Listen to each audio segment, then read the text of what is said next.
En la situación en que se encuentra nuestro país, muchas veces nos preguntamos si existe un dilema entre los principios y los intereses, un dilema entre los principios y las obligaciones que tiene el Estado colombiano, y si existe, por supuesto, también muchas veces el riesgo de que se manipulen algunos valores por intereses. Creo definitivamente que en el enunciado de la política de seguridad democrática que diseñamos con el presidente Uribe en el año 2002, con el apoyo de muchos de los oficiales que están aquí hoy acompañándonos, aparece claramente que no existe ese dilema, por lo menos en nuestro país en este momento, que es perfectamente claro que lo que busca el Estado colombiano es la protección de todos los ciudadanos, y que esa protección de los ciudadanos requiere de alguna manera lograr conciliar dos puntos que son fundamentales. Por un lado, recuperar el control del territorio. Ya lo decía el doctor Benamí, no basta como responsabilidad de las fuerzas militares recuperar un territorio, sino quizás el desafío más importante es lograr el apoyo de la población, y ese apoyo de la población civil a fe que lo ha ido ganando la fuerza pública colombiana, el Estado colombiano, de manera creciente durante los últimos años. También en el enunciado de esa política de seguridad se insistió en la necesidad de mantener siempre un apoyo de la población civil basado en la legitimidad, basado en la credibilidad, basado en el respeto ejemplar que nuestra fuerza pública debe garantizar al sentido humanista, por supuesto, pero también a los derechos humanos, a las normas internacionales del derecho humanitario, porque es justamente en ese respeto en donde nos diferenciamos nosotros del enemigo, que es, por supuesto, cualquier grupo al margen de la ley. 5 paradojas fundamentales que tiene que tener en cuenta el gobierno y la sociedad en general. En primer lugar, la paradoja de la defensa de la soberanía y esa responsabilidad de proteger la soberanía sobre el territorio de cualquier otro país. Es un principio que exige obviamente siempre el máximo acatamiento entre las normas del derecho internacional, y cómo entonces lograr esa paradoja de respetar la soberanía pero al mismo tiempo cumplir con nuestra obligación de proteger a los ciudadanos, salvaguardar las fronteras nacionales de las amenazas que ponen en riesgo la integridad de los estados. Es un objetivo legítimo en sí mismo que conduce a la protección de todos los individuos, pero de todas formas una concepción de soberanía que se aparta de los postulados de reconocimiento interestatal, invocando el compromiso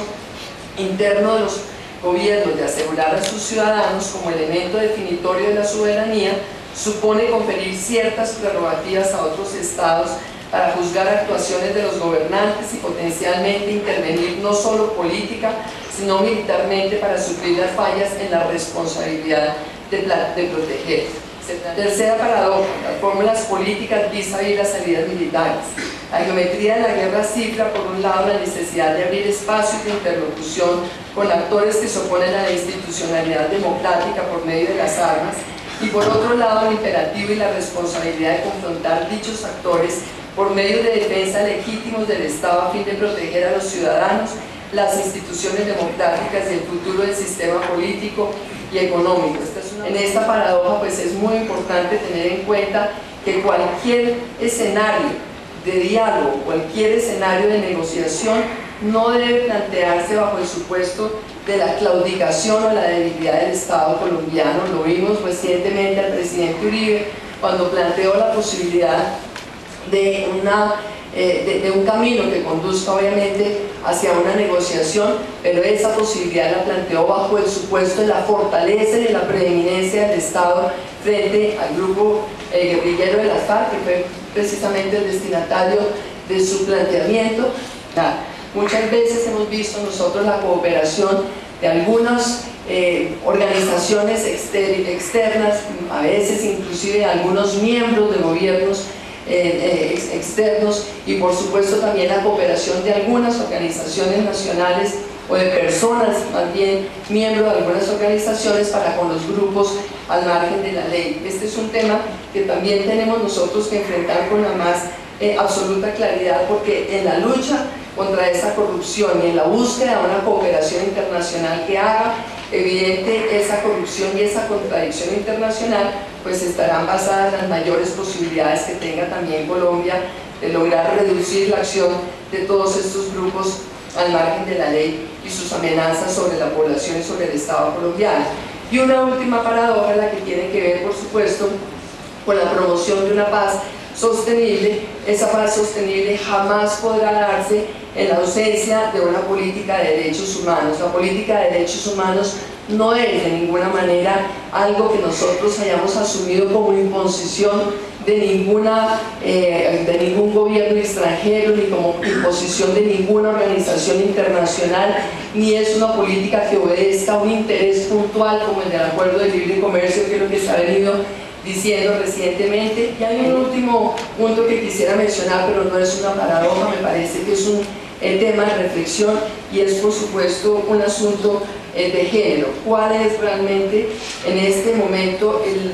la consideración ética y también el sentido que realmente estamos dando dentro de nuestra sociedad a la consecuencia que todo este conflicto ha tenido precisamente para las mujeres? Las mujeres como desplazadas, las mujeres como violentadas por los distintos grupos al margen de la ley, las mujeres como madres que lloran por la ausencia de sus hijos, por la muerte de sus hijos y por tanta degradación que ha habido en nuestro conflicto en Colombia. Y sin embargo, las mujeres, que son realmente la gran mayoría de las víctimas de este conflicto, tan ausentes muchas veces en la formulación de políticas, tan ausentes muchas veces en los niveles altos del Estado, y también, lo tengo que decir con franqueza, en los niveles más altos de las fuerzas, precisamente para formular las acciones y planes necesarios para lograr que toda la labor del Estado frente a los grupos al margen de la ley, pero también la labor del Estado para definir estrategias que conduzcan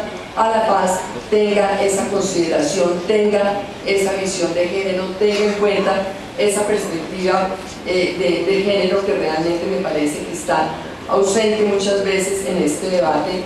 aquí en Colombia, de cuáles son los vacíos que tenemos en materia de control, porque realmente esos vacíos tenemos que corregirlos con prontitud, tanto para proteger a la institución como un todo, como también obviamente para garantizar que ese apoyo de la población siga creciendo en lugar de ir a estancarse, porque estancándose realmente tendríamos nosotros una reversa grande en todo lo que hemos logrado durante los últimos años. De tal manera que quería hacer estos comentarios y quizás pues con ellos algunas sugerencias sobre parte de la agenda de trabajo que debemos desarrollar como instituciones, como parte de la fuerza pública, y también por supuesto nosotros desde el Congreso y la sociedad colombiana, para lograr que toda esta acción hacia